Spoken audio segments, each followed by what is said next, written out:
ആദം നബി അലൈഹിസ്സലാമിനെയും തന്റെ പ്രിയപ്പെട്ട ഭാര്യയായ ഹവ്വാ ബീബി റളിയല്ലാഹു തആല അൻഹാ രണ്ടുപേരെയും അല്ലാഹു സുബ്ഹാനഹു വ തആല സ്വർഗ്ഗത്തിന്റെ അനുഗ്രഹങ്ങൾക്ക് നടുവിലേക്ക് കടത്തിവിടുമ്പോൾ അല്ലാഹു പറഞ്ഞു, ആദമേ, നിനക്ക് ഇതിനകത്ത് നിന്ന് എന്ത് വേണമെങ്കിലും കഴിക്കാം, എന്ത് വേണമെങ്കിലും കുടിക്കാം, എങ്ങനെ വേണമെങ്കിലും നിനക്ക് നടക്കാം, എന്ത് വേണമെങ്കിലും നിനക്ക് ചെയ്യാം. പക്ഷേ ലാ തഖറബാ ഹാദിഹി ശജറ ഫതകൂനാ മിനൽ ളാലിമീൻ. അല്ലാഹു സുബ്ഹാനഹു വ തആല ഒരു മരം കാണിച്ചിട്ട് പറഞ്ഞു, ആ ഒരേ ഒരു മരം, ആ മരത്തിന്റെ അടുക്കൽ പോലും പോകരുത്, അതിന്റെ പഴം കടിക്കാൻ പാടില്ല.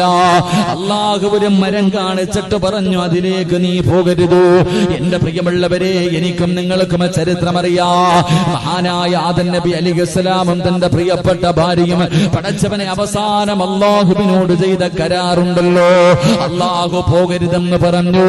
ആദം നബി അലൈഹിസ്സലാം അവിടെ ആ മരത്തിന്റെ ചുവട്ടിലേക്ക് കടന്നു ചെന്നു. അതിന്റെ പഴം പറിക്കുകയാണ്. അത് തന്റെ പ്രിയപ്പെട്ട ഭാര്യയായ ഹവ്വാ ബീബിക്ക് കൊടുത്തു എന്ന ചരിത്രം പറയുമ്പോ, അങ്ങനെ പടച്ചുറപ്പിനോട് ചെയ്ത ഒരു കരാറ് ലംഘിച്ചതിന്റെ പേരില് അല്ലാഹുവിന്റെ അനുഗ്രഹങ്ങൾ കൊണ്ട് നിറച്ച സ്വർഗമുണ്ടല്ലോ. ആ സ്വർഗത്തിൽ നിന്ന് മഹാനായ ആദം നബി അലൈഹിസ്സലാമിനെയും തന്റെ പ്രിയപ്പെട്ട ഭാര്യയായ ഹവ്വാ ബീബി റളിയല്ലാഹു തആല അൻഹാ രണ്ടുപേരെയും അല്ലാഹു സുബ്ഹാനഹു വ തആല സ്വർഗത്തിൽ നിന്ന് പുറത്താക്കുകയാ. അല്ലാഹു വെറുതെയല്ല സ്വർഗത്തിൽ നിന്ന് പുറത്താക്കിയത്. ആ സ്വർഗത്തിൽ നിന്ന് ഒന്നും കൊണ്ടുപോകണ്ട. ആ സ്വർഗത്തിലെ വസ്ത്രം പോലും അല്ലാഹു ഊരി വാങ്ങുകയാണ്. ആ സ്വർഗത്തിലെ രണ്ടുപേരും ധരിച്ചിരുന്ന സ്വർഗത്തിലെ വസ്ത്രം പോലും അല്ലാഹു ഊരി വാങ്ങിയിട്ടു. രണ്ടുപേരെയും അല്ലാഹു സ്വർഗത്തിൽ നിന്ന് പുറത്താക്കി. ആദം നബിയും തന്റെ ഭാര്യയെയും അല്ലാഹു സ്വർഗത്തിൽ നിന്ന് പുറത്താക്കുകയാ. എവിടെ നിന്നാണ് പുറത്താക്കുന്നത്? സ്വർഗത്തിൽ നിന്നാണ്. ആ സ്വർഗത്തെ കുറിച്ച് നമുക്കറിയുമല്ലോ. അല്ലാഹുവേ, അവിടെ കഷ്ടപ്പാടില്ല, ജോലി ചെയ്യണ്ട, പ്രയാസമില്ല, ദുഃഖമില്ല, അവിടെ ഒന്നുമില്ല, സുഖമാണ്. പടച്ചവനെ, അവിടെ ഒരു കഷ്ടപ്പാടുമില്ലല്ലോ. ഏതെങ്കിലും ഒരു പഴം കടിക്കണമെന്ന് തോന്നിയാൽ അത് കണ്ണിന്റെ മുന്നിൽ വന്ന് നിൽക്കുമായിരുന്നല്ലോ. അതാണ് പടച്ചവന്റെ സ്വർഗം. ആ സ്വർഗത്തിൽ നിന്ന് രണ്ടുപേരെയും അല്ലാഹു പുറത്താക്കൂ. എന്ത് ചെയ്യണമെന്നറിയില്ല.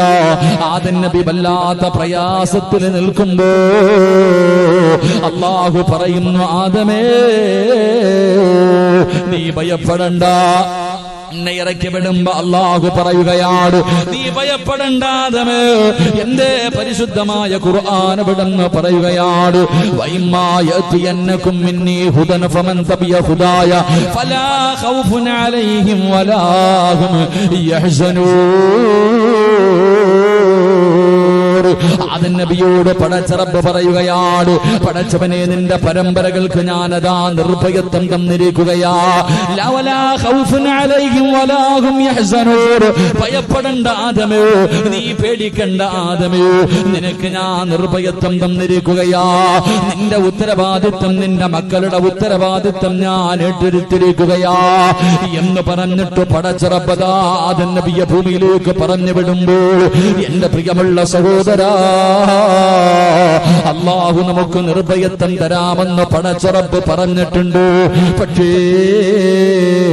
അല്ലാഹുവേ, പുതുവർഷത്തിലേക്ക് കടന്നിരിക്കുന്ന എന്റെ പ്രിയപ്പെട്ട സഹോദരങ്ങളോട്, കഴിഞ്ഞ 2 വർഷക്കാലം നമുക്കങ്ങനെ മറക്കാൻ കഴിയുന്ന ആ വർഷങ്ങളല്ല. കഴിഞ്ഞു പോയ 2 വർഷക്കാലമുണ്ടല്ലോ, പടച്ചവനെ, നമുക്കങ്ങ് പെട്ടെന്ന് മറന്നു കളയാൻ കഴിയുമോ? എന്റെ പ്രിയപ്പെട്ടവരെ, ഒരുപാട് ദുഃഖങ്ങളും ദുരിതങ്ങളും വേദനകളും പ്രയാസങ്ങളും പ്രതിസന്ധികളും താങ്ങാൻ കഴിയാത്ത പരീക്ഷണങ്ങൾക്ക് നടുവിലൂടെയാണ് ഞാനും നിങ്ങളും കടന്നു പോകുന്നത്. എന്റെ പ്രിയമുള്ളവരെ, പണ്ടൊക്കെ നമ്മൾ പത്രങ്ങളിലൂടെ വായിച്ചിട്ടുണ്ട്, സുനാമി അടിച്ചു, അതാ ഭൂമി കുലുങ്ങി, ഉരുൾപൊട്ടലുകൾ ഉണ്ടായി, വെള്ളപ്പൊക്കമുണ്ടായി, ഒരുപാട് പേര് മരിച്ചുപോയ വാർത്തകൾ നമ്മൾ പത്രങ്ങളിലൂടെ വായിച്ചവരാ. പടച്ചവനെ, ഇന്ന് ഉരുൾപൊട്ടൽ എന്താണെന്ന് നമുക്കറിയാം, വെള്ളപ്പൊക്കം എന്താണെന്ന് നമുക്കറിയാം, കൊടുങ്കാറ്റ് എന്താണെന്ന് നമുക്കറിയാം. ഇതെല്ലാം അല്ലാഹു സുബ്ഹാനഹു വ തആല നമ്മുടെ കണ്ണിന്റെ മുന്നിൽ ഇങ്ങനെ കാണിച്ചു തന്നിരിക്കുകയാ. ഞാനും നിങ്ങളും അനുഭവിച്ചു കൊണ്ടിരിക്കുകയാണ്. നമുക്കൊരു ധാരണയുണ്ടായിരുന്നു, ഒരിക്കലും ഇതൊന്നും നമ്മുടെ നാട്ടിലേക്ക് വരില്ലെന്നു. നമ്മള് കേരളക്കാരാണല്ലോ, നമ്മള് ദൈവത്തിന്റെ സ്വന്തം നാട്ടുകാരാണല്ലോ, ഈ ദുരന്തങ്ങളൊന്നും നമ്മളെ തേടി വരില്ല എന്ന് ഞാനും നിങ്ങളും എന്റെ പ്രിയമുള്ളവരെ നമ്മളൊക്കെ കരുതിയിരുന്നത് അങ്ങനെയാ. ദൈവത്തിന്റെ സ്വന്തം നാടെന്ന് ഞാനും നിങ്ങളും പറയുമ്പോ എന്റെ പ്രിയമുള്ളവരെ, അള്ളാഹുവിന്റെ വിശുദ്ധമായ ഖുർആൻ എടുത്തു നോക്കൂ. അല്ലാഹുവിന്റെ പരിശുദ്ധമായ ഖുർആൻ, ആ വിശുദ്ധമായ ഖുർആൻ എടുത്ത് നോക്ക്.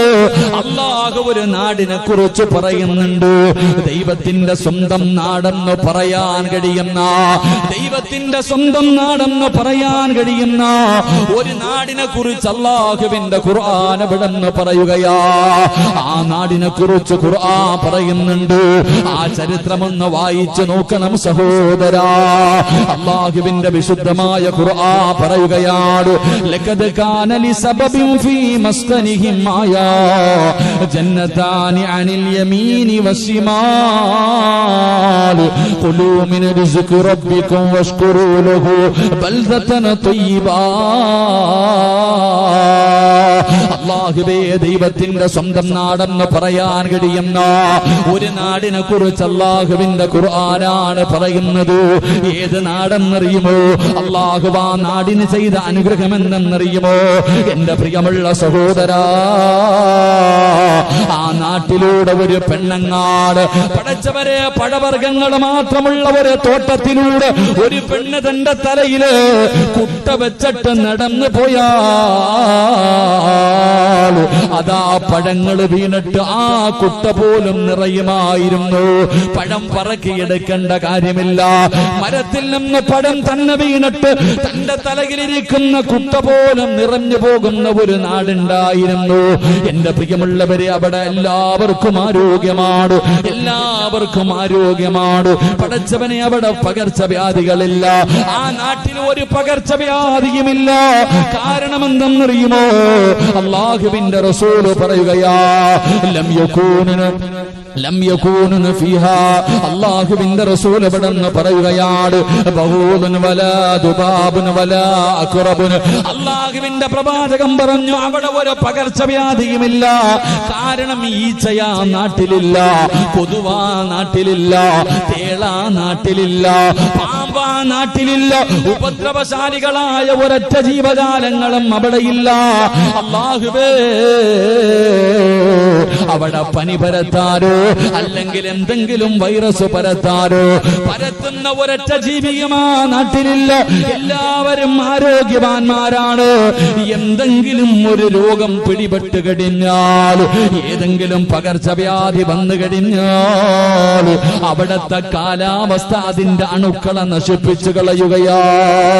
എന്റെ പ്രിയമുള്ളവരെ, എല്ലാവരും സമ്പന്നന്മാരാണ്, പണമില്ലാത്തവരില്ല, അവിടെ കള്ളന്മാരില്ല, അവിടെ കൊള്ളക്കാരില്ല, അവിടെ പിടിച്ചു പറയില്ല, അവിടെ ദാരിദ്ര്യമില്ല, എല്ലാവരും സമ്പന്നന്മാരാണ്. അല്ലാഹു എല്ലാവർക്കും പണം കൊടുത്തു. എന്റെ പ്രിയമുള്ള സഹോദരാ, അങ്ങനെ ഒരു നാടുണ്ടായിരുന്നു.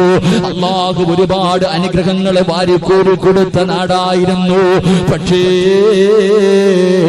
ആ നാട്ടുകാര് അല്ലാഹു മറന്നപ്പോ, പടച്ചവനോട് ധിക്കാരം കാണിച്ചപ്പോ, സർവ്വതും മറന്നുകൊണ്ട് മതിമറന്ന് നടന്നപ്പോ, എന്റെ പ്രിയമുള്ളവരെ, 13 പ്രവാചകന്മാരവരുടെ മുന്നിലേക്ക് കടന്നു ചെന്നു. ഒരാളെയും അവരംഗീകരിക്കാൻ തയ്യാറായില്ല. 13 പ്രവാചകന്മാരും പറയുന്നത് കേൾക്കാൻ തയ്യാറായില്ല. അവര് തോന്നിവാസം കാണിച്ചുകൊണ്ട്, അഹങ്കരിച്ചുകൊണ്ട് എല്ലാവരും നടന്നപ്പോ, അല്ലാഹു ആ നാടിന് കൊടുത്ത ശിക്ഷ എന്തെന്നറിയുമോ? അല്ലാഹു ആ നാടിന് കൊടുത്ത ശിക്ഷ എന്തെന്നറിയുമോ?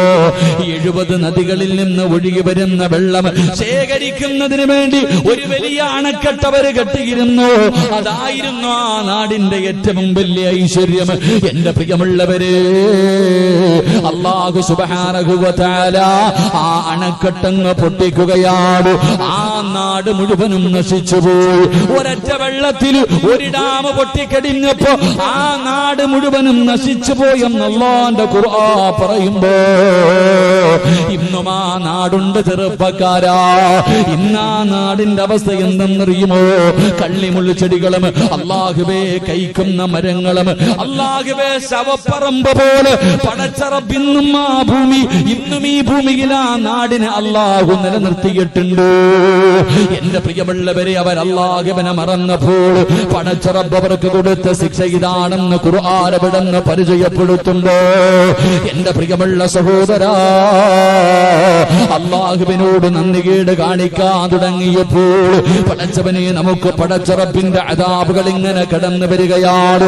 എല്ലാവരും ദുരിതങ്ങൾക്ക് നടുവിലൂടെ കടന്നു പോകുമ്പോ, എന്റെ പ്രിയമുള്ള സഹോദരങ്ങള്, ഈ ദുരന്തങ്ങളൊക്കെ കടന്നു വരുമ്പോൾ അതാ തന്റെ ജീവിതകാലം മുഴുവനും കഷ്ടപ്പെട്ട് സമ്പാദിച്ചത് മുഴുവനും വെള്ളത്തിൽ ഇങ്ങനെ ഒലിച്ചു പോകുമ്പോ, എല്ലാ തകർന്ന് തരിപ്പണമാകുമ്പോ എന്ത് ചെയ്യണമെന്നറിയാതെ പടച്ചവനെ ക്യാമ്പുകളുടെ മുന്നിലോ എന്ത് ചെയ്യണമെന്നറിയാതെ ജനങ്ങളെ വല്ലാത്ത പ്രയാസത്തിലൂടെ കടന്നു പോകുമ്പോ, എന്റെ പ്രിയമുള്ള സഹോദരാ, എന്റെ പ്രിയപ്പെട്ട പെങ്ങള്, നിങ്ങൾ ചോദിക്കാറുണ്ടല്ലോ, അല്ലാഹു സംരക്ഷിക്കാമെന്ന് പറഞ്ഞിട്ടുണ്ടല്ലോ, പിന്നെ എന്തിനാ അല്ല എന്നെ കണ്ണുനീര് കുടിപ്പിക്കുന്നത്? എന്തിനാണ് അല്ലാഹു ഈ പ്രയാസങ്ങൾ തരുന്നത്? എന്തിനാണ് പടച്ചവനീ ദുഃഖങ്ങൾ തരുന്നത്? എന്റെ പ്രിയമുള്ളവരെ, അല്ലാഹുവിന്റെ പ്രവാചകൻ അവിടെന്ന് പറയുകയാ, എന്തിനാണ് അല്ലാഹു നിന്നെ കണ്ണുനീര് കുടിപ്പിക്കുന്നത്? നിനക്ക് സമാധാനം തരാത്തത്, നിന്റെ കച്ചവടം നേരെയാകാത്തത്, സ്വന്തമായിട്ടൊരു വീട് കിട്ടാത്തത്, ഇതിന്റെയൊക്കെ കാരണം എന്തെന്നറിയുമോ? അല്ലാഹു ഈ ദുരന്തങ്ങളൊക്കെ തരുന്നത് എന്തിനെന്നറിയുമോ? നിന്റെ ഈമാൻ ഉറച്ച ഈമാനാണോ എന്ന് അളക്കുന്നതിന് വേണ്ടിയാണെന്ന് നബി മുഹമ്മദ് മുസ്തഫ സല്ലല്ലാഹു അലൈഹി വസല്ലമ തങ്ങൾ പറയുകയാ. എന്തിനാണ് അല്ലാഹു ഈ പരീക്ഷണങ്ങൾ തരുന്നതെന്നറിയുമോ? നീ യഥാർത്ഥ വിശ്വാസിയാണോ? നീ ഈമാനുള്ളവനാണോ? നീ അല്ലാഹുവിനെ കൊണ്ട് വിശ്വസിക്കുന്നവനാണോ? നിന്റെ ഈമാൻ അളക്കുന്നതിന് വേണ്ടിയാണ് അല്ലാഹു ഈ പരീക്ഷണങ്ങൾ തരുന്നതെന്ന് മുത്തുനബി എവിടെന്ന് പറയുമ്പോ, അല്ലാഹുവിന്റെ ഖുർആൻ പറയുകയാ, എങ്ങനെയാണ് അല്ലാഹു പരീക്ഷിക്കുന്നത്?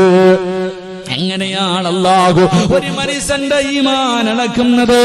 അത് പരിശുദ്ധമായ ഖുർആൻ തന്നെ പറയുകയാ, വലനബുലുവന്നകും ബിശൈഇൻ മിനൽ ഖൗഫി വൽ ജൂഇ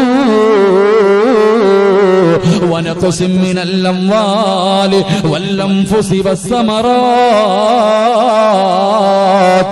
വബശ്ശിരിസ് സ്വാബിരീൻ الذين إذا أصابتهم مصيبة قالوا إنا لله وإنا إليه راجعون. അല്ലാഹുവിന്റെ വിശുദ്ധമായ ഖുർആൻ അവിടെന്ന് പറയുകയാ, എന്റെ പ്രിയമുള്ളവരെ, നിസ്കരിക്കുന്നവനും അല്ലാഹുവിനെ ഭയന്ന് ജീവിക്കുന്നവരും നല്ല കാര്യം ചെയ്യുന്നവരും ഒരു വിപത്ത് വരുമ്പോ എല്ലാവരെയും ബാധിക്കുന്നു. പെരുന്നാളിന്റെ അന്ന് വരെ എന്റെ പ്രിയമുള്ളവരെ, വെള്ളപ്പൊക്കത്തിൽ നിസ്കരിക്കാൻ പോലും കഴിയാതെ, ഇടാൻ വസ്ത്രമില്ലാതെ, കഴിക്കാൻ ഭക്ഷണമില്ലാതെ മരണവീട് പോലെ ആയ എത്രയോ വീടുകളുണ്ട്. ഈ പരീക്ഷണങ്ങളൊക്കെ അല്ലാഹു തരുന്നത് എന്തുകൊണ്ടെന്നറിയോ? നിന്റെ ഈമാൻ ഉറച്ച ഈമാനാണോ എന്ന് ടെസ്റ്റ് ചെയ്യാൻ വേണ്ടിയാണെന്ന് നബി മുഹമ്മദ് മുസ്തഫ ഉറക്കെ പറഞ്ഞു. നബി മുഹമ്മദ് മുസ്തഫ.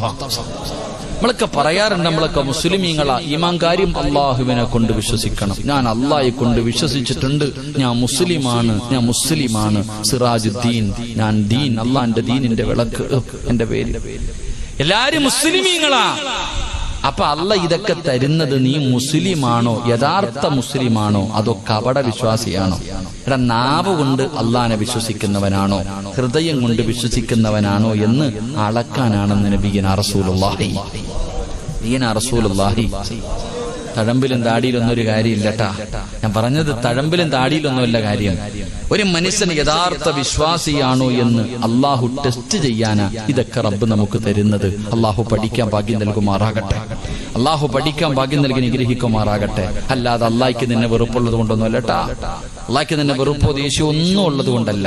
അള്ളാഹിക്ക് നിന്നോട് സ്നേഹമുള്ളത് കൊണ്ടാ. നിനക്ക് സ്വർഗം തരുന്നതിന് വേണ്ടിയാ. അള്ളാഹു മനസ്സിലാക്കാൻ ഭാഗ്യം നൽകുമാറാകട്ടെ.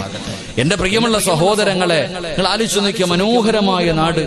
പണ്ടൊക്കെ ഉരുൾപൊട്ടൽ കേരളത്തിൽ എവിടെങ്കിലും പൊട്ടിയിട്ടുണ്ടോ? വെള്ളപ്പൊക്കം എന്നവരാണ് പതിറ്റാണ്ടുകൾക്ക് ശേഷം ഒരു വെള്ളപ്പൊക്കം നമ്മുടെ രാജ്യം, നമ്മുടെ നാട് കണ്ടത്. എന്റെ പ്രിയമുള്ളവരെ, കാറ്റിനൊക്കെ ഓരോ പേരാപ്പ. ഓക്കി എന്തൊക്കെ പേരാ ഇല്ലേ? ഓരോ പേരുകൾ. കാറ്റിനൊക്കെ ഓരോരോ പേരുകൾ. കടലൊക്കെ പണ്ടൊന്ന് കടല് കരയിലേക്ക് കയറി വന്നാൽ ഭയം, ഇന്നിറങ്ങിയാലും ഭയം. ഇതൊക്കെ കാലം ഇങ്ങനെ മാറി. ഒരിക്കലും വെള്ളം കയറില്ല എന്ന് കരുതിയ സ്ഥലങ്ങളൊക്കെ ആ വെള്ളത്തിനടിയിൽ. പന്തളത്തൊക്കെ ജീവിതത്തിൽ വെള്ളം വരുമെന്ന് കരുതിയതാണോ? കയറിയില്ലേ? ചെങ്ങന്നൂരും തിരുവല്ലയും എല്ലാം വെള്ളത്തിൽ. എവിടെ? എന്റെ പ്രിയപ്പെട്ടവരെ, ഈ റമദാനിൽ ഈ പെരുന്നാൾ കഴിയുമ്പോ പടച്ചവനെ വയനാടും നിലമ്പൂരും എല്ലാം പോയില്ലേ? അള്ളാഹു എല്ലാവർക്കും അള്ളാഹു സമാധാനം നൽകി അനുഗ്രഹിക്കുമാറാകട്ടെ. മരണപ്പെട്ടവർക്ക് അള്ളാഹു ഷഹീദിന്റെ കൂലി കൊടുത്ത് അനുഗ്രഹിക്കുമാറാകട്ടെ. എന്റെ പ്രിയമുള്ള സഹോദരങ്ങളെ, അപ്പൊ ജീവിതത്തിൽ പ്രയാസങ്ങളൊക്കെ ഇങ്ങനെ നേരിടുമ്പോ അള്ളാഹ് ചോദിച്ച എന്തെന്നറിയോ? അം ഹസിബുത്തും മൻ തദ്ഖുലുൽ ജന്ന. അള്ളാഹ് ചോദിക്കാ, സ്വർഗ്ഗ ഓസിന് കിട്ടുമെന്ന് നീ കരുതിയോ? അതന്നെ അള്ളാഹ് നമ്മളോട് ചോദിക്കാ, എടാ സ്വർഗം വെറുതെ അങ്ങ് കേറിപ്പോകാൻ പറ്റുന്ന ഒരു സ്ഥലമാണെന്ന് നീ കരുതിയോ? ഇല്ലടാ അനിയ, സ്വർഗ ഓസിന് കിട്ടൂലടാ. അല്ലാഹ് പറയുകയാ, ഫലമ്മാ യഅതികും മസലുൽ ലദീന ഖലൗ മിൻ ഖബലികും.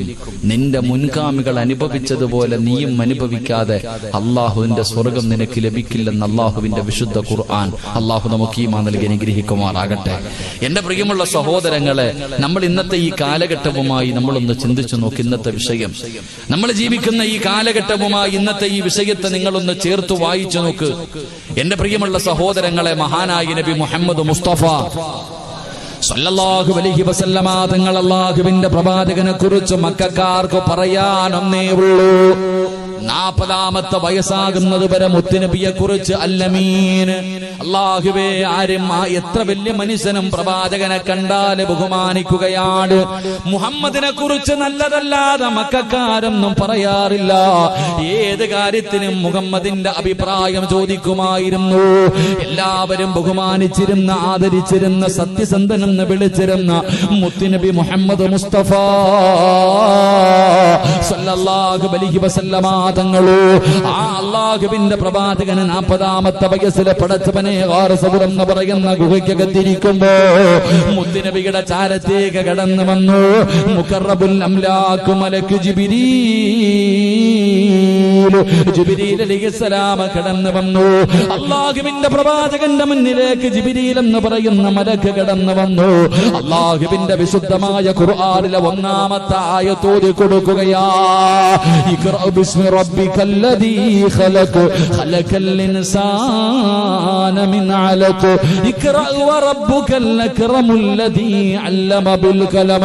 പരിശുദ്ധമായ ഖുർആനിന്റെ 1ാമത്തെ ആയത്ത് മുത്തുനബിയുടെ ചാരത്ത് വന്നിട്ട് ജിബ്രീൽ എന്ന് പറയുന്ന മലക്ക് ഓതി കൊടുത്തു. അല്ലാഹുവിന്റെ പ്രവാചകനെ പേടിച്ച് വിറച്ചുകൊണ്ട് ഇറങ്ങി ഓടുകയാണ്. എന്റെ പ്രിയമുള്ളവരെ, അവിടുന്ന് നുബൂവത്ത് കിട്ടിക്കഴിഞ്ഞപ്പോ അല്ലാഹുവിന്റെ പ്രവാചകനെ മക്കയിലെ ഖുറൈശികളെ വിളിച്ചിട്ടു. അതാ തന്റെ നാട്ടുകാരെ വിളിച്ചിട്ട് അവിടുന്ന് പറഞ്ഞു കൊടുത്തു, ഏകനായ ഒരു ദൈവമുണ്ട്, ആ ദൈവത്തിന്റെ പ്രവാചകനാണ് ഞാനെന്ന് മുത്തുനബി പറയുമ്പോ ഇന്നലെ വരെ അല്ലമീൻ എന്ന് വിളിച്ച, സത്യസന്ധനെന്ന് വിളിച്ച, എല്ലാവരും ആദരിച്ചിരുന്ന ആ മുത്തുനബി അവര് വിളിച്ചു കള്ളം പറയുകയാ. മുഹമ്മദ് കള്ളനാണ്, മുഹമ്മദിന് ഭ്രാന്താണ് എന്ന് പറഞ്ഞുകൊണ്ട് നാട്ടുകാരെ മുഴുവനും കുടുംബക്കാരെ മുഴുവനും അല്ലാഹുവിന്റെ പ്രവാചകനെ അവിടുന്ന് കളിയാക്കുമ്പോ എന്റെ പ്രിയമുള്ളവരെ, മുത്തുനബി പ്രബോധനവുമായി ഇറങ്ങി ചെല്ലുമ്പോൾ അല്ലാഹുവേ മുത്തുനബിയുടെ ഉപദേശം കേട്ടു. അല്ലാഹുവിന്റെ ദീനിനെ കുറിച്ച് മനസ്സിലാക്കിയിട്ട് മുസ്ലിമീങ്ങൾ ഇസ്ലാമിലേക്ക് കടന്നു വരികയാ. അല്ലാഹുവിന്റെ ദീനിന്റെ കുടക്കീഴിലേക്ക് മുസ്ലിമീങ്ങൾ അങ്ങോട്ട് കടന്നു വരാൻ തുടങ്ങുമ്പോ എന്റെ പ്രിയമുള്ളവരെ, നേരിടേണ്ടി വന്നത് വല്ലാത്ത പീഡനങ്ങളാ. മുസ്ലിമായതിന്റെ പേരില് നേരിടേണ്ടി വന്നത് വല്ലാത്ത പീഡനങ്ങളാ. അല്ലാഹുവിന്റെ പ്രവാചകനും തന്റെ കുടുംബവുമുണ്ടല്ലോ. ശൈബ് അബീ താലിബ് എന്ന് പറയുന്ന മലകൾക്ക് ചരിവില്, ആ മലഞ്ചരിവിൽ അല്ലാഹുവിന്റെ പ്രവാചകനും തന്റെ കുടുംബവും പടച്ചവനെ 3 കൊല്ലമാണ് കിടന്നത്. 3 കൊല്ലമാണ് ഇവിടെ കിടന്നത്. കഴിക്കാൻ ഭക്ഷണമില്ലാതെ പച്ചില പറിച്ച് കടിച്ചിട്ട് മൃഗങ്ങളെ കാഷ്ടിക്കുന്നത് പോലെ അല്ലാഹുവിന്റെ പ്രവാചകനും അവിടുത്തെ കുടുംബവും പച്ചില പറിച്ച് കടിച്ചിട്ട് അവിടെ കിടന്ന് കാഷ്ടിക്കുകയാ. ആ ചരിവിലൂടെ നടന്നു പോകുമ്പോ അതാ ബിഷപ്പിന്റെ തേങ്ങലുകൾ കേൾക്കാമായിരുന്നു എന്ന് ചരിത്രം പറയുമ്പോ എന്റെ പ്രിയമുള്ളവരെ, വല്ലാത്ത പീഡനങ്ങളാണ്. മഹാനായ നബി മുഹമ്മദ് മുസ്തഫ സല്ലല്ലാഹു അലൈഹി വസല്ലമ തങ്ങളുടെ കയ്യിൽ പിടിച്ചു ഇസ്ലാമിലേക്ക് കടന്നു വന്നവര്, എന്റെ പ്രിയമുള്ളവരെ, മഹാനായ സയ്യിദുനാ ബിലാൽ റളിയല്ലാഹു തആല അൻഹു. ആ ബിലാൽ തങ്ങളുടെ കഴുത്തിലേക്ക് കയറിട്ട് മുറുക്കിയിട്ട് അതാ തെരുവിലൂടെ വലിച്ചിടച്ചു കൊണ്ടുപോവുകയാണ്. ബിലാൽ റളിയല്ലാഹു തആല അൻഹുവിനെ പടുത്ത് കിടക്കുന്ന മലരാരുണ്യത്തിലെ മലർത്തി കിടത്തിയിട്ട് കരിമ്പാറയെടുത്ത് നെഞ്ചത്ത് വെച്ചിട്ട് ചാട്ടവാറ് കൊണ്ട് തല്ലുകയാ. എന്തിനാ റോഡിലൂടെ വലിച്ചതെന്നറിയുമോ? എന്തിനാണ് കഴുത്തിൽ കയറിട്ട് വലിച്ചതെന്നറിയുമോ? എന്തിനാണ് ചാട്ടവാറ് കൊണ്ട് തല്ലുന്നതെന്നറിയുമോ? കുടിക്കാൻ വെള്ളം കിട്ടാതെ ദാഹിച്ച് കിടന്ന് വലിയുമ്പോ, തൊണ്ട പൊട്ടികെട്ട് കിടന്ന് വെള്ളത്തിന് വേണ്ടി യാചിക്കുമ്പോ ഒട്ടകത്തിന്റെ മൂത്രമെടുത്ത് കൊണ്ടുവന്ന് ബിലാൽ തങ്ങളുടെ വായിലൊഴിച്ചു കൊടുക്കുകയാ. കൊല ചെയ്തതിന്റെ പേരിലല്ല, മോഷണം നടത്തിയതിന്റെ പേരിലല്ല, വ്യഭിചരിച്ചതിന്റെ പേരിലല്ല, ഏതെങ്കിലും പാപങ്ങൾ ചെയ്തതിന്റെ പേരിലല്ല, രാജ്യത്തിനെതിരെ പ്രവർത്തിച്ചതിന്റെ പേരിലല്ല. പിന്നെ എന്തിനെന്നറിയുവോ? മുസ്ലിമായതിന്റെ പേരിലാ. അല്ലാഹുവിന്റെ ദീനിനെ കൊണ്ട് വിശ്വസിച്ചതിന്റെ പേരില് ബിലാൽ റളിയല്ലാഹു തആല അൻഹുവിനെ മലരാരുണ്യത്തിലിട്ട് തന്റെ നേതാക്കന്മാർ തന്റെ യജമാനനെ വിടന്ന് തല്ലിച്ചതയ്ക്കുകയാ. എന്റെ പ്രിയമുള്ളവരെ, മുസ്ലിമായി പോയതിന്റെ പേരില് മഹാനായ നബി മുഹമ്മദ് മുസ്തഫ സല്ലല്ലാഹു അലൈഹി വസല്ലമ തങ്ങളും മഹാനായ സയ്യിദുനാ ഉസ്മാൻ ഇബ്നു അഫ്ഫാൻ റളിയല്ലാഹു തആല അൻഹു രണ്ടുപേരും ഇങ്ങനെ മരുഭൂമിയിൽ നടന്നു പോകുമ്പോ അല്ലാഹുവേ, ഖുറൈശികൾ ഒരു ആണിനെയും പെണ്ണിനെയും ഇട്ട് തല്ലിച്ചതയ്ക്കുകയാ. തന്റെ പൊന്നാര മകന്റെ മുന്നിലിട്ട് വാപ്പാനെയും ഉമ്മാനെയും ഇങ്ങനെ തല്ലിച്ചതയ്ക്കുകയാണ്. പട്ടിയെ തല്ലുന്നത് പോലെ തല്ലുകയാണ്. എന്തേ ചെയ്ത തെറ്റെന്നറിയുവോ? അല്ലാഹുവിന്റെ ദീനിനെ കൊണ്ട് വിശ്വസിച്ചതിന്റെ പേരിലാ. എന്റെ പ്രിയമുള്ളവരെ, എന്ത് ചെയ്തിട്ടും അവര് പദത്തിൽ നിന്ന് തിരിച്ചു വരാതിരിക്കുമ്പോ എന്തേ ചെയ്തതെന്നറിയുവോ? ആരെയാണ് തല്ലിച്ചതയ്ക്കുന്നതെന്നറിയോ? മഹ്ദി സുമയ്യ ബീബി റളിയല്ലാഹു തആല അൻഹ, അമ്മാർ റളിയല്ലാഹു തആല അൻഹു, യാസിർ റളിയല്ലാഹു തആല അൻഹു ഒരു ഭാര്യയെയും ഭർത്താവിനെയും മകനെയും ഇട്ട് തല്ലിച്ചതയ്ക്കുകയാ. എന്ത് ചെയ്തിട്ടും ദീനിൽ നിന്ന് തിരിച്ചു വരാതിരിക്കുമ്പോ എന്തേ ചെയ്തതെന്നറിയുമോ? അതാ തീ കത്തിക്കുകയാണ്. അതാ തീ കത്തിക്കുകയാണ്. ആ കത്തിക്കൊണ്ടിരിക്കുന്ന തീക്കകത്തേക്ക് സുമയ്യ ബീബി റളിയല്ലാഹു തആല അൻഹയുടെ പ്രിയപ്പെട്ട ഭർത്താവിന് കൈകാലുകൾ കെട്ടികെട്ട് കത്തിക്കൊണ്ടിരിക്കുന്ന തീയിലേക്ക് തല താഴ്ത്തുകയാണ്. തലകീഴായി കെട്ടി നിർത്തുകയാണ്. അവിടുന്ന് തീ ഇങ്ങനെ പടർന്നു പിടിക്കുകയാണ്. തന്റെ പച്ചയിറച്ചി തീ കാരണം ഇങ്ങനെ കത്തുകയാണ്. തന്റെ പ്രിയപ്പെട്ട ഭർത്താവ് തീക്കകത്ത് കിടന്ന് നിലവിളിക്കുന്നത് കണ്ടപ്പോ സുമയ്യ ബീബി റളിയല്ലാഹു തആല അൻഹ ഓടി വന്നിട്ട് തന്റെ പ്രിയപ്പെട്ട ഭർത്താവിനെ തീയിൽ നിന്ന് വെളിയിലേക്ക് തള്ളിയിടുകയാ. അതാ ശരീരം മുഴുവനും തീ ഇങ്ങനെ പടരുകയാണ്. അവസാനം മണലിന്റെ മുകളിൽ കിടന്ന് ഉരുളുകയാണ്. തന്റെ പ്രിയപ്പെട്ട ഭർത്താവിന്റെ ശരീരത്തിലെ തീ എങ്ങണഞ്ഞു. അതാ പച്ചയിറച്ചി കരിഞ്ഞിരിക്കുകയാണ്. വേദന സഹിക്കാതെ പിടഞ്ഞുകൊണ്ടിരിക്കുമ്പോ അതാ വരുന്നു നബി മുഹമ്മദ് മുസ്തഫ സല്ലല്ലാഹു അലൈഹി വസല്ലമ തങ്ങള് മുത്തുനബി കാഴ്ച ഇങ്ങനെ കാണുകയാണ്. അവിടുന്ന് ചോദിക്കുന്നു, നബിയേ യാ റസൂലല്ലാഹ്, അല്ലാഹുവിന്റെ നബിയേ അവസാനം വരെ ഈ പീഡനങ്ങളാണോ നബിയേ? അല്ലാഹുവിന്റെ റസൂൽ അവിടുന്ന് വിളിച്ചു, സുമയ്യ നീയും നിന്റെ കുടുംബവും സ്വർഗത്തിലാണ്. സുമയ്യ നീയും നിന്റെ കുടുംബത്തിലും സ്വർഗത്തിലാ. പറയുന്നത് അല്ലാഹുവിന്റെ പ്രവാചകരാ. ആ സമയത്ത് ഭാര്യ ഭർത്താവിനോട് പറഞ്ഞു കൊടുത്തത് എന്തെന്നറിയുമോ? ശരീരം മുഴുവനും കത്തിക്കരിഞ്ഞിട്ട് മരണത്തോട് മല്ലടിച്ചു കൊണ്ടിരിക്കുന്ന പ്രിയപ്പെട്ട ഭർത്താവിനോട് സുമയ്യ ബീബി റളിയല്ലാഹു തആല അവിടുന്ന് വിളിച്ചു പറഞ്ഞത് എന്തിനെന്നറിയുമോ? ഇവര് നമ്മളെ തുണ്ടം തുണ്ടമായി വെട്ടിമുറിച്ചാൽ, ഇവരെന്തൊക്കെ ദ്രോഹങ്ങൾ നമ്മളോട് ചെയ്താൽ, നമ്മളെ ഇവന്മാര് കൊന്നുകളഞ്ഞാൽ അല്ലാഹുവിന്റെ ദീൻ വലിച്ചെറിയല്ലോ, ഇവന്മാരുടെ മുന്നിൽ തോറ്റുകൊടുക്കല്ലോ. ഉറക്കെ പറ അല്ലാഹു വഹദ്, അല്ലാഹു വഹദ്. പ്രിയപ്പെട്ട ഭർത്താവിന് ഭാര്യ ഇങ്ങനെ ധൈര്യം കൊടുക്കുന്നത് കണ്ടപ്പോ അബൂജഹലിന് സഹിക്കാൻ കഴിഞ്ഞില്ല. അബൂജഹലിനെ സഹിക്കാൻ കഴിഞ്ഞില്ല. ഒരു കുന്തമെടുത്തിട്ട് സുമയ്യ ബീബി റളിയല്ലാഹു തആല അൻഹയുടെ പുറകിലൂടെ കുത്തിയിറക്കുകയാ. അതാ തന്റെ വയറ് തുളച്ചിട്ട് വെളിയിലേക്ക് കമ്പി വന്നു. സുമയ്യ ബീബിയെ ചവിട്ടി തറയിലിട്ടു. ആ മരണത്തോട് മല്ലടിക്കുമ്പോഴും ഭർത്താവിനെ വിളിച്ചിട്ട് പറഞ്ഞു, തോറ്റുകൊടുക്കല്ലോ, അല്ലാഹു വഹദ്. അതാ കാലെടുത്തിട്ട് മുഖത്ത് ചവിട്ടിയിട്ട് മണ്ണിലേക്ക് താഴ്ത്തുകയാ. ആ മണ്ണിൽ കിടന്നുകൊണ്ട് പറഞ്ഞു, അല്ലാഹു വഹദ്. ഭർത്താവിന് ധൈര്യം കൊടുക്കുകയാണ്. ആ സമയത്തുണ്ടല്ലോ സുമയ്യ ബീവിയെ പിടിച്ചു മലർത്തി കിടത്തിയിട്ട് ആ പഴിപ്പിച്ച കുന്തമങ്ങ് വലിച്ചൂരിയിട്ട് സുമയ്യ ബീബി റളിയല്ലാഹു തആല അൻഹയുടെ ഗുഹ്യഭാഗത്തേക്ക് ആ കുന്തമങ്ങ് കുത്തിയിറക്കിയിട്ട് പച്ചയിറച്ചി വലിച്ചെടുക്കുമ്പോഴും സുമയ്യ വിളിച്ചു പറഞ്ഞത്, അല്ലാഹു വഹദ്, അല്ലാഹു വഹദ്. എന്റെ പ്രിയമുള്ളവരെ, ത്യാഗം സഹിക്കാ തയ്യാറാകണേ. നമുക്കൊന്നാമതായിട്ട് വേണ്ടത് ത്യാഗമാണ് സഹോദരാ. എത്ര വലിയ പീഡനവും നേരിടാറുള്ള ഒരു മനസ്സാ. എന്റെ പ്രിയമുള്ളവരെ, ഇതാണ് ഹിജ്റ നമുക്ക് പഠിപ്പിച്ചു തരുന്നത്. അല്ലാഹുവിന്റെ പ്രവാചകന്റെ സ്വഹാബികള് നമുക്ക് പഠിപ്പിച്ചു തരുന്നതെന്നാണ്. ഏത് ത്യാഗത്തിനും ഞാനും നിങ്ങളും തയ്യാറാകണം. എന്റെ പ്രിയമുള്ളവര്, അല്ലാഹുവിന്റെ പ്രവാചകന്റെ മുന്നിലേക്ക് അതാ അബ്ദുല്ലാഹ് ഇബ്നു അറത്ത് റളിയല്ലാഹു തആല അൻഹു കടന്നു വന്നിട്ട് പറഞ്ഞു, യാ റസൂലല്ലാഹ്, കണ്ടോ നബിയേ, എന്റെ പച്ച ഇറച്ചി കുത്തിയെടുത്തിട്ടുണ്ട് നബിയേ. അതാ കമ്പി പഠിപ്പിച്ചിട്ട് ശരീരത്ത് കുത്തിയതാ പച്ച മാംസം എടുത്തിരിക്കുകയാ.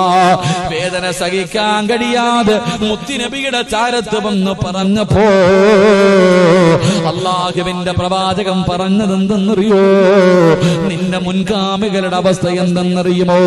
മുസ്ലിമായവരെ ഒരു കുഴിക്കകത്തിറക്കി നിർത്തുകയാണ്. മുസ്ലിമായവരെ ഒരു കുഴിക്കകത്ത് ഇറക്കി നിർത്തിയിട്ട് ഈർച്ചവാളെടുത്ത് തലയുടെ മധ്യഭാഗത്ത് വെക്കുകയാ. എന്നിട്ട് ചോദിക്കും, ഇസ്ലാമിൽ നിന്ന് മടങ്ങി വരുവോ? ഇല്ല എന്ന് പറഞ്ഞാൽ രണ്ടായിട്ട് മുറിച്ച് കളയും സഹാബാ. അല്ലാഹുവിന്റെ പ്രവാചകൻ ഇവിടെന്ന് പറയുമ്പോ മുസ്ലിമാണെന്ന് പറഞ്ഞാ പോരാ, മുസ്ലിമാണെന്ന് പറഞ്ഞാ പോരാ മോനെ. ഒരുപാട് ത്യാഗം സഹിച്ചാലേ നിനക്കല്ല സ്വർഗം തരൂ.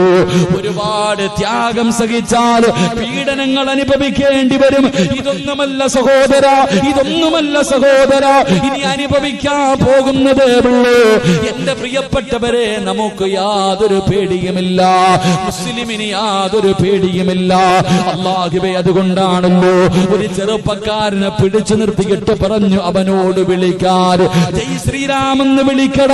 ഒരു മതത്തിന്റെ ഭ്രാന്തന്മാര്, പടച്ചവനെ എല്ലാവരെയും ഞാൻ കുറ്റപ്പെടുന്നില്ല, ചില മതഭ്രാന്തന്മാരുണ്ട്. അതാ പടച്ചവനെ നാൽക്കാലികളെക്കാളും മതപ്പതിച്ചു പോയൊരു വിഭാഗമുണ്ട്. സ്വന്തം അച്ഛന്റെ മുന്നിൽ വെച്ചു പൊന്നുമോനെ പിടിച്ചു നിർത്തിയിട്ട് തല്ലുകയാണ്, തല്ലിച്ചതയ്ക്കുകയാണ്. വിളിക്കടാ പേര്, ദൈവത്തിന്റെ പേര് വിളിക്കടാ, വിളിച്ചില്ലെങ്കിൽ കൊല്ലുമട. അവസാനം തന്റെ തലയിലേക്ക് പെട്രോൾ എടുത്തൊടിച്ചിട്ട് എടാ വിളിച്ചില്ലെങ്കിൽ കത്തിക്കുമടാ എന്ന് പറയുമ്പോ ജന്മം കൊടുത്ത വാപ്പ പോലും പറഞ്ഞു വിളിക്കുമോനെ. സ്വന്തം വാപ്പ പോലും പറഞ്ഞു വിളിക്കടാ മോനെ. ശരീരത്ത് പെട്രോൾ ഒടിച്ചിട്ട് വിളിക്കാൻ പറയുമ്പോ ഇല്ലെങ്കിൽ നിന്നെ കത്തിക്കുമടാ എന്ന് പറഞ്ഞപ്പോ വാപ്പ പോലും പറഞ്ഞു അത്രേ, മോനെ വിളിച്ചേക്കടാ. ഇല്ല വാപ്പാ, കൊന്നാലും ഞാൻ വിളിക്കില്ല വാപ്പാ. അല്ലാഹുവേ, ആ പൊന്നുമോന് നീ ഷഹീദിന്റെ കൂലി കൊടുക്കണേ അല്ലാ. സഹോദരാ, ഈമാൻ എന്ന് പറഞ്ഞാൽ ഇതാണ്, ഈമാൻ എന്ന് പറഞ്ഞാൽ ഇതാണ്. നീ ആരെന്നറിയുമോ? നീ ആരെന്നറിയുമോ? ലോകത്ത് മുസ്ലിമീങ്ങൾ മാത്രമേ ദുആ ചെയ്യാറുള്ളൂ. നമുക്ക് മരണത്തിന് പേടിയില്ല, നമുക്ക് മരിക്കാൻ പേടിയില്ല. ലോകത്ത് നമ്മൾ മാത്രമേ ദുആ ചെയ്യാറുള്ളൂ. അല്ലാഹുവേ, ഈമാനോടുകൂടിയുള്ള ഒരു നല്ല മരണം തരണേ അല്ലാ. വെള്ളിയാഴ്ച രാവിലെ മരണം തരണേ അല്ലാ. മരിച്ചു കിടക്കുമ്പോ മുഖത്ത് നീ പുഞ്ചിരി തരണേ അല്ലാ. മരിക്കാൻ നമുക്ക് പേടിയില്ല, നമുക്കൊരു ഒരേ ഒരാഗ്രഹമേ ഉള്ളൂ.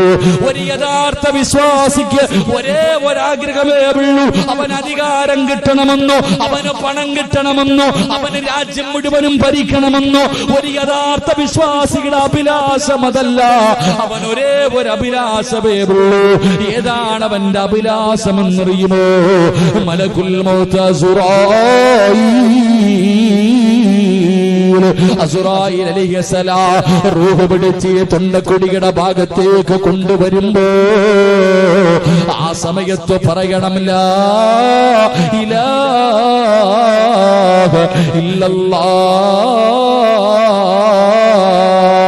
ഇതാണ് ഒരു യഥാർത്ഥ വിശ്വാസിയുടെ അഭിലാഷം. അവന്റെ ജീവിതത്തിലെ ഏറ്റവും വലിയ മോഹം ഇതാണ്. എന്റെ പ്രിയമുള്ളവരെ, നമ്മുടെ അഭിലാഷവും അത് തന്നെയാ, നമ്മുടെ അഭിലാഷവും അത് തന്നെയാ.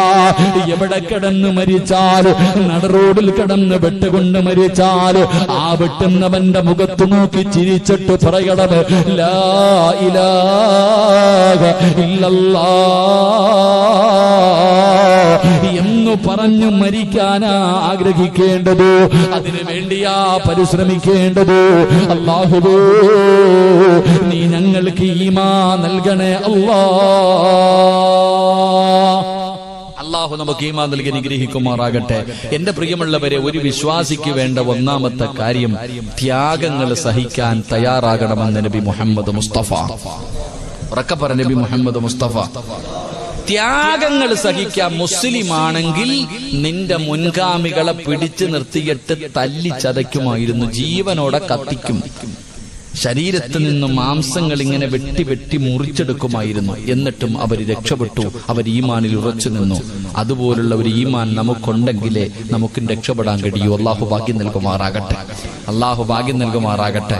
എന്റെ പ്രിയമുള്ള സഹോദരങ്ങളെ, ഒരു ചെറുപ്പക്കാരനെ, എവിടെയാണ് നമ്മുടെ രാജ്യത്ത് എവിടെയോ ഒരു ചെറുപ്പക്കാരന്റെ ശരീരത്തിലേക്ക് പെട്രോൾ ഒഴിച്ചിട്ട് കത്തിക്കുമ്പോഴും വാപ്പ പോലും പറഞ്ഞു അത്രേ, മോനെ വിളിച്ചേക്കടാന്ന്, ജീവൻ കിട്ടുമെന്ന്. ഇല്ല വാപ്പ, ഞാൻ വിളിക്കൂല. നമ്മളെ എങ്ങാനും പിടിച്ചു നിർത്തിയുള്ള അവസ്ഥ ആലോചിക്ക്. നമ്മളെ എങ്ങാണം തീയൊന്നും എടുക്കണ്ട, 4 പേര് വളഞ്ഞിട്ട് 4 തല്ല് തല്ലിയാ നമ്മൾ പറയും വേണമെങ്കിൽ അള്ള നീയാതെ വരെ പറഞ്ഞേക്കും. അതാ നമ്മുടെ അവസ്ഥ, നമ്മുടെ ഈമാൻ അതാ.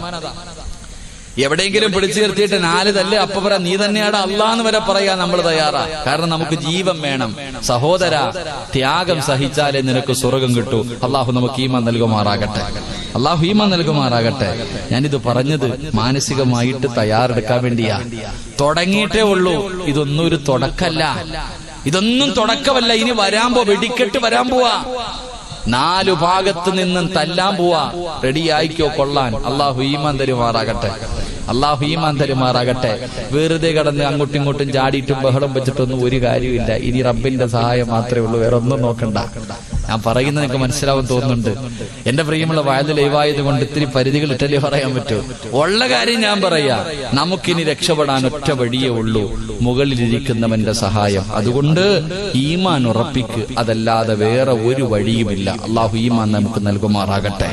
അള്ളാഹു നമുക്ക് ഈമാൻ നൽകുമാറാകട്ടെ. എന്റെ പ്രിയമുള്ള സഹോദരങ്ങൾ, അപ്പൊ നമ്മുടെ ജീവിതത്തിൽ വേണ്ട ഒന്നാമത്തെ കാര്യം ത്യാഗം സഹിക്കാൻ തയ്യാറാകണം. രണ്ട് എന്റെ പ്രിയമുള്ള സഹോദരങ്ങളെ, അള്ളാഹുവിന്റെ പ്രവാചകൻ പെട്ടെന്ന് പറയുകയാണ്, മുത്തുനബിയുടെ ചാരത്ത് വന്നിട്ട് സ്വഹാബികൾ മുഴുവനും പരാതിയാണ്, സഹിക്കാൻ പറ്റുന്നില്ല നബിയേ, ത്യാഗമാണ് നബിയേ, എവിടെ നോക്കിയാലും പീഡനമാണ് നബിയേ, സഹികെട്ട് നബിയേ, വർഷങ്ങളോളം അല്ലാഹുവേ വല്ലാത്ത പീഡനങ്ങളാ. 13 കൊല്ലമല്ലേ മുത്തുനബി സഹിച്ചത്, 1-2 വർഷമല്ല, 23 കൊല്ലം നുബൂവത്ത് കിട്ടിയതിനു ശേഷം 23 കൊല്ലം. ആ 23 കൊല്ലത്തിൽ 13 കൊല്ലം അല്ലാഹുവിന്റെ റസൂലിന് സമാധാനമില്ല.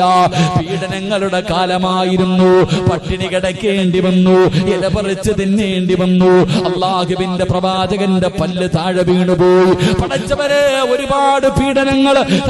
തലയുടെ മുകളിലേക്ക് കൊടലി കൊണ്ടതാ കുടൽമാല കൊണ്ടുവന്നിട്ടു. കള്ളരെന്ന് പേര് കേൾക്കേണ്ടി വന്നു. ഒരുപാട് അപവാദങ്ങൾ കേൾക്കേണ്ടി വന്നു. എന്റെ പ്രിയമുള്ളവരെ, അള്ളാഹുവിന്റെ പ്രവാചകന്റെ മുന്നിലേക്ക് സ്വഹാബികൾ വന്നിട്ട് പരാതി പറയുമ്പോ മുത്തുനബി പറഞ്ഞു, സ്വഹാബാ, എങ്കിൽ നാട് മാറിക്കോ സഹാബാ, മക്കയിൽ നിന്ന് മദീനയിലേക്ക് പൊക്കോ. മക്കയിൽ നിന്ന് മദീനയിലേക്ക് പോകാൻ മുത്തുനബി അവിടെ നിന്ന് ഹിജ്റ ചെയ്യാൻ അനുവാദം കൊടുക്കുകയാണ്. എന്റെ പ്രിയമുള്ളവരെ, സ്വഹാബികളെ ജീവനും കൊണ്ട് രക്ഷപ്പെടുകയാ. അതാ മക്കയിൽ നിന്ന് മദീനയിലേക്ക് പടച്ചവനെ സമാധാനത്തോടുകൂടിയുള്ള ഒരു ജീവിതം പ്രതീക്ഷിച്ചുകൊണ്ട് മക്കയിൽ നിന്ന് മദീനയിലേക്ക് പോകാൻ തയ്യാറെടുക്കുമ്പോ മക്കക്കാര് പറഞ്ഞതെന്തെന്നറിയോ? പോകണമെങ്കിൽ പൊക്കോ, നീ മദീനയിലേക്ക് പോകണമെങ്കിൽ പൊക്കോ, നീ സമ്പാദിച്ചത് മുഴുവനും ഇവിടെ ഇട്ടിട്ട് പോകണം, ഒന്നും കൊണ്ടുപോകാൻ പാടില്ല. നിന്റെ വസ്ത്രത്തോട്, ധരിച്ചിരിക്കുന്ന വസ്ത്രത്തോടെ പോകടാ, നാട് വിട്ടുപെടുന്ന് പോകടാ. അല്ലാഹുവിന്റെ പ്രവാചകന്റെ സ്വഹാബികളോട് പറയുമ്പോ അവരാരും കരഞ്ഞില്ല, അവരാരും നിലവിളിച്ചില്ല, അവരാരും പ്രയാസപ്പെട്ടില്ല. കാരണം എന്തെന്നറിയുമോ? അവർക്കൊരു വിശ്വാസമുണ്ടായിരുന്നു. അവര് പറഞ്ഞിരുന്നത്, പടച്ചവനെ, ലോകത്ത് ഏറ്റവും വലിയവൻ നീയാണല്ലോ, എന്റെ സർവ്വതിനെക്കാളും എനിക്ക് വലുത് നീയാണല്ലോ. അവരുടെ മുന്നിൽ പണത്തിന് വിലയില്ല, അവരുടെ മുന്നില് അവരുടെ സമ്പാദ്യത്തിന് വിലയില്ലായിരുന്നു. അവര് പറഞ്ഞു, പടച്ചവനെ, നീയാണ് സർവ്വതിനെക്കാളും വലിയവൻ, എനിക്ക് ഈ ദുനിയാവ് വേണ്ട തമ്പുരാന്. വീട് കളഞ്ഞു, തോട്ടങ്ങൾ കളഞ്ഞു, സമ്പാദ്യം കളഞ്ഞു, കുടുംബം കളഞ്ഞു, എല്ലാം കളഞ്ഞിട്ട് അവരെല്ലാവരും മക്കയിലേക്ക് പോകാൻ തയ്യാറായി. വെറുതെ പറഞ്ഞാ പോരാ, അല്ലാഹുവാണ് വലിയവൻ, എനിക്ക് സർവ്വതിനെക്കാളും വലുത് അല്ലാഹുവാണെന്ന് പറഞ്ഞാ പോരാ. അത് ജീവിതത്തിൽ കാണിക്കണം ചെറുപ്പക്കാരാ, അത് ജീവിതത്തിൽ കാണിക്കണം. ഇട്ടിരുന്ന വസ്ത്രത്തോടെ നടന്നു പോവുകയാണ് സ്വഹാബത്ത്. എത്ര വലിയ പണക്കാരാ പോയതെന്നറിയോ? എത്ര വലിയ സമ്പന്നന്മാരാ പോയതെന്നറിയുമോ? അല്ലാഹുവേ, മഹാനായ മിസ്അബ് റളിയല്ലാഹു തആല അൻഹു. ആരാണ് മിസ്അബ് എന്നറിയുമോ? മക്കയിലെ ഏറ്റവും വലിയ സമ്പന്നന്റെ മകനാണ് മിസ്അബ്. അല്ലാഹുവേ, ലോകതാ മക്കയിലെ ഏറ്റവും വലിയ സമ്പന്നന്റെ മകനായ മിസ്അബ് റളിയല്ലാഹു തആല അൻഹു. മക്കയിലെ ഈന്തപ്പന തോട്ടങ്ങളിൽ പകുതിയും മിസ്അബിന്റെ ഉമ്മയുടേതാ. അത്രയും വലിയ സമ്പന്നയാണ്. പടച്ചവനെ, ആ മിസ്അബ് റളിയല്ലാഹു തആല അൻഹു സ്വർണത്തിന്റെ നൂലുകൊണ്ട് നെയ്ത വസ്ത്രമേ ധരിക്കാറുള്ളൂ. സാക്ഷാൽ അംബാനി പോലും ഇന്നത് ധരിക്കൂല. മിസ്അബ് റളിയല്ലാഹു തആല അൻഹു കുതിരയുടെ മുകളിൽ ഇരുന്ന് പോകുന്നത് കാണാൻ മക്കയിലെ പെണ്ണുങ്ങൾ വന്ന് കാത്തു നിൽക്കുമായിരുന്നു. ആ മിസ്അബ് റളിയല്ലാഹു തആല അൻഹു ഒരിക്കൽ അല്ലാഹുവിന്റെ റസൂലിന്റെ വീടിന്റെ അകത്തേക്ക് കടന്നു ചെന്നു. മുത്തുനബിയുടെ കയ്യിൽ പിടിച്ചു ഇസ്ലാമിലേക്ക് കടന്നു വന്നു. അല്ലാഹുവിന്റെ പ്രവാചകനോട് പറഞ്ഞ് ആരോടും പറയല്ലേ നബിയേ, കാരണം മിസ്അബ് ലോകത്ത് ഏറ്റവും കൂടുതൽ ഭയന്നത് ഉമ്മാനെയാ. ഉമ്മാനെ വല്ലാത്ത പേടിയായിരുന്നു, ഉമ്മാനെ വല്ലാത്ത പേടിയായിരുന്നു. മിസ്അബ് റളിയല്ലാഹു തആല അൻഹു ഒരിക്കൽ അല്ലാഹുവിന്റെ പ്രവാചകന്റെ വീടിന്റെ അകത്ത് നിന്ന് ഇറങ്ങി പോകുന്നത് തന്റെ വീട്ടിൽ ജോലി ചെയ്യുന്ന ഒരു മനുഷ്യൻ കാണുകയാണ്. ഉമ്മയുടെ ചെവിയിലെത്തി. മിസ്അബ് തങ്ങളെ വീടിന്റെ അകത്ത് കെട്ടിയിരിക്കുകയാണ്. അതിനകത്തിട്ട് തല്ലിച്ചതയ്ക്കുകയാണ്.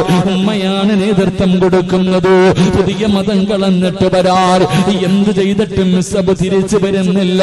മിസ്അബ് വീടിന്റെ അകത്ത് കിടന്ന് കരയുകയാ. എനിക്ക് മുത്തുനബിയെ കാണണം, എനിക്ക് അല്ലാഹുവിന്റെ പ്രവാചകനെ കാണണം. അവസാനം വീടിന്റെ അകത്തിട്ട് തല്ലിച്ചതച്ചിട്ടു. ഉമ്മ പറഞ്ഞ് ഇവനെ കൊണ്ട് വലിച്ചെറിയാറ് വീടിന്റെ വെളിയിലേക്ക് തല്ലിച്ചതച്ചിട്ട് മിസ്അബ് റളിയല്ലാഹു തആല ഇവനെ കൊണ്ടുവന്ന് വലിച്ചെറിയുകയാ. മിസ്അബ് റളിയല്ലാഹു തആല അതാ തന്റെ കൊട്ടാരത്തിൽ നിന്ന് വെളിയിലേക്ക് നടക്കുമ്പോ സമ്പന്നയായ ഉമ്മ വിളിക്കുന്നു, മിസ്അബ് പോകല്ലേടാ മിസ്അബ്, ഇവിടെ നിന്നിറങ്ങിപ്പോയാൽ മുഹമ്മദിന്റെ കൂടെ പോയാൽ എന്റെ സമ്പാദ്യത്തിൽ നിന്ന് ഒരു രൂപ പോലും നിനക്ക് ഞാൻ തരില്ല മിസ്അബ്. മിസ്അബിന്റെ ഉമ്മയങ്ങ് വിളിച്ച് പറയുമ്പോ മിസ്അബ് റളിയല്ലാഹു തആല അൻഹു അവിടെ ഇട്ടിരുന്ന കമീസങ്ങടിക്കുകയാണ്, ധരിച്ചിരുന്ന കമീസങ്ങടിക്കുകയാണ്. ആ കമീസ് അടിച്ചെടുത്തിട്ട് തന്റെ ഉമ്മാടെ മുന്നിൽ കൊണ്ടുവച്ചിട്ട് പറയുന്ന, ഉമ്മ ഇത് നിങ്ങളുടെ പൈസ കൊടുത്ത് വാങ്ങിയതാ, എനിക്കൊന്നും വേണ്ട, എനിക്ക് അല്ലാഹുവിന്റെ റസൂലിനെയാണ് വേണ്ടത്, എനിക്ക് അല്ലാഹുവിന്റെ ദീനാണ് വേണ്ടത്. വീട്ടിൽ നിന്ന് വെളിയിലേക്ക് ഇറങ്ങുമ്പോ മിസ്അബിനെ വിളിക്കുന്നു, എടാ മിസ്അബ്, ഇനി ഒരിക്കലും നീ എന്നെ ഉമ്മ എന്ന് വിളിക്കരുത്, നിന്റെ നാവ് കൊണ്ട് എന്നെ ഉമ്മ എന്ന് വിളിക്കുന്നു. ഞാൻ മരിച്ചാൽ പോലും എന്നെ കാണാൻ വരല്ലോ. മിസ്അബിനെ ഉമ്മ ശപിക്കുകയാ. മിസ്അബ് റളിയല്ലാഹു തആല നിറകണ്ണുകളോടെ മുത്തുനബിയുടെ ചാരത്തേക്ക് കടന്നു ചെന്നു. ഏറ്റവും വലിയ സമ്പന്നനായിരുന്നു മോനെ. സ്വർണത്തിന്റെ നൂല് കൊണ്ട് നെയ്ത വസ്ത്രം ധരിച്ച മിസ്അബ് ഉണ്ടല്ലോ. ഒരിക്കൽ അല്ലാഹുവിന്റെ റസൂൽ നോക്കുമ്പോ മിസ്അബ് ഇങ്ങനെ നടന്നു വരികയാണ്. റസൂലുള്ളാഹിയുടെ ചാരത്തേക്ക് നടന്നു വരുമ്പോ പ്രവാചകന് കരയുകയാണ്, അല്ലാഹുവിന്റെ റസൂല് കരയുകയാണ്. മിസ്അബ് ചോദിക്കുന്നു, യാ റസൂലല്ലാഹ്, എന്തിനാ നബിയെ കരയുന്നത്, എന്തിനാ നബിയെ കരയുന്നത്? മിസ്അബേ, ഇതെന്ത് കോലമാണ് മിസ്അബേ? 72 സ്ഥലങ്ങൾ കീറിയിട്ട് തച്ചുവെച്ച ഒരേ ഒരു പുതപ്പ്, 72 സ്ഥലങ്ങൾ കീറിയിട്ട് തച്ചു വച്ചിരിക്കുന്ന ഒരു പുതപ്പിങ്ങനെ പുതച്ചിരിക്കുകയാ. അതല്ലാതെ ഒന്നുമില്ല. മുത്തുനബി ജദാ കണ്ടട്ടാ കരയുന്നത്. എന്റെ ചെറുപ്പക്കാരാ, ഈ മിസ്അബിനെ നീ പഠിക്കണമടാ പൊന്നുമോനെ. ഉഹദിന്റെ രണാങ്കണത്തിൽ യുദ്ധം കഴിഞ്ഞു, ഉഹദിന്റെ രണാങ്കണത്തിൽ യുദ്ധം കഴിഞ്ഞു. മിസ്അബ് റളിയല്ലാഹു തആല അൻഹുവിന്റെ ജനാസ എടുത്തുകൊണ്ട് സഹാബികൾ കരഞ്ഞുകൊണ്ട് മുത്തുനബിയുടെ ചാരത്തേക്ക് കടന്നു വരികയാ. സഹാബികൾ കരയുന്നുണ്ട്. അല്ലാഹുവിന്റെ റസൂൽ ചോദിച്ചു, ആരുടെ ജനാസയാ? മിസ്അബിന്റെ ജനാസയാണ് നബിയേ. എന്തിനാ നിങ്ങൾ കരയുന്നത്? എന്തേ നിങ്ങൾ മയ്യത്ത് പൊതിയാത്തത്? യാ റസൂലല്ലാഹ്, കഫൻ തുണി തികയുന്നില്ല നബിയേ. തലമറയ്ക്കുമ്പോൾ കാല് വെളിയിലാണ്, കാല് മറയ്ക്കുമ്പോൾ തലവെളിയിലാണ്. എന്റെ പ്രിയമുള്ളവരെ, മയ്യത്ത് പൊതിയാ പോലെ തുണിയില്ല. അവസാന തലമറച്ചിട്ട് കഫം പൊതിഞ്ഞു, 2 കാലും വെളിയിലാണ്, പൊതിയാ തുണിയില്ലാതെ പുല്ല് പറിച്ച് കെട്ടിവെച്ചിട്ടാണ് കബറടക്കിയതെന്ന് ചരിത്രം പറയുമ്പോ വെറുതെ മുസ്ലിം എന്ന് പറഞ്ഞാ പോരാ. പണത്തിന് വേണ്ടി അല്ലാഹുവിന്റെ ദീനിനെ വിൽക്കുന്നവരുണ്ടോ? അധികാരത്തിന് വേണ്ടി പടച്ചറബിന്റെ പടച്ചറപ്പിന്റെ ദീനിനെ വിൽക്കുന്നവരുണ്ട്. ഇസ്ലാമിന്റെ ശരീഅത്തിന്റെ നിയമങ്ങളോ സ്വന്തം നിലനിൽപ്പിന് വേണ്ടി വളച്ചൊടിക്കുന്നവരുണ്ട്. എന്റെ പ്രിയമുള്ള സഹോദരാ, എങ്കിൽ ഹിജറ പറഞ്ഞു തരുന്ന രണ്ടാമത്തെ കാര്യം, സർവ്വതിനേക്കാളും വലുത് അള്ളയാണെന്ന് പറഞ്ഞാ പോരാ, അത് ജീവിതത്തിൽ കാണിച്ചു കൊടുക്കണേ എന്ന് മുത്തുനബി മുഹമ്മദ് മുസ്തഫ സല്ലല്ലാഹു അലൈഹി വസല്ലം. അല്ലാഹു ഈമാൻ നൽകുമാറാകട്ടെ.